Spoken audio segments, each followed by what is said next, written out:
درا لپاره ویلو درې حالات دي یو تفخیم بل ترقیق او دریم جواز د وجهین نو په مخکنو دوه درسونو کې تفخیم او ترقیق بیان شو اوس چې نو هغه الفاظ بیانېږي چې په کوم کې دوه وجې دي یعنی پرواله او باریکواله یو د هغې نه لفظ د فرقین دی فرقین دی لفظ خلف الحالین و یعنی کو توقف کې هم دو وجې دي او کو وصل کې هم دو وجې دي دا خلو ولې پیدا شوی دی څوک چې دا فلولي هغه وایي چې را ساکن ده ما بعد مصالح حرف راغلی مفعول دې ورسره شي دلیل ورسره څوک چې دا باریک فلولي هغه وایي چې ټیک ده حرف مستعلیه شته لیکن د را ساکن نه بعد په حرف مستعلیه باندې کسرې راغلي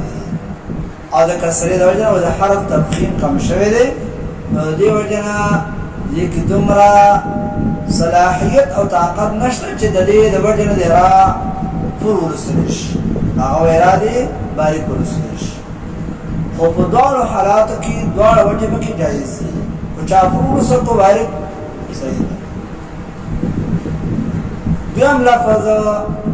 او ورسره دریم لفظ هغه مصر او قطر دی چې دې ته خلف الحال ویل کېږي د دې دواړو پروالی باریکوالی تا حال نه مراد وقف دی یعنی چې په مصر باندې وقف وکړي یا په قطر باندې وقف وکړي نو بیا په دې کې جواز د وجهین د فور او باریک مستر خلف پکې څنګه دی خلف دا دی چې کله د را ساکنینا ما بعد حرف مستعلی راشي مفعولی کنه نو څوک چې دا فعلولي وي ما قبلم حرف مستعلیه راغلی به دا فعل سره شي او څوک چې دا باریک لولي نو هغه وایي چې را ساکن نه ما قبل ساکن او بدریم حرف باندې کسري دا د باریک سره شي نو د دواړو په منځ کې اختلاف راغی یو فیصله کوونکی فیصله په دې باندې داسې کوي چې په مصر کې را فعل لوستل بهتر دي او په قطر کې باریک لوستل بهتر دي د هر یو دپاره وجه چې په مصر کې ولې فعل لوستل بهتر دي ځکه چې مصر چې دا ټکی قرآن کریم کې 4 ځای راغلی په دې کې وصلا دا را فعل وه حالت اعتبار وکړه حالت د وصل لره حالت د وصل لره نو په حالت د وصل کې دا را فعل وه نو په حالت د وقف کې دې هم فعل سره شي او قطر کې په حالت د وصل کې څه وه باریک وه ځکه خپله حرکت کسره وه نو په وقف کې دې هم دا باریک ورسلی شي نو خلاصه دا شوه چې په مصر کې را فعل لوستل بهتر دي او په قطر کې په وقف کې را باریک لوستل بهتر دي اعتبار وکړه حالات وصلي لره نور لاګانې داسې دي چې هغه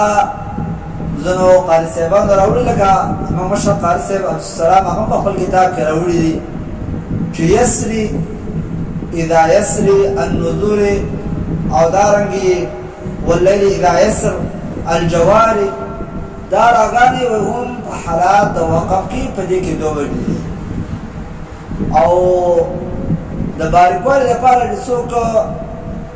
دا څوک باریک وي د هغه لپاره دلیل دا دی هغه وایي چې دا اصل کې دلته یوه یا حذف شوې ده یسري د اصل نه وایي دا د باریکونو سره شي چې دا دلالت وکړي په حذفیت د یا باندې چې یا حذف شوې ده او دغرانګې دا نور کلمات والا خو خبره دا ده چې دا کومه خبره چې دا داسې قلیله غوندې ده عام لحاظ سره په وقف کې چې دی نو اعتبار ورسم تی ټیک د یاګانې حذف شوي دي خو په رسم کې دا یاګانې موجود نه دي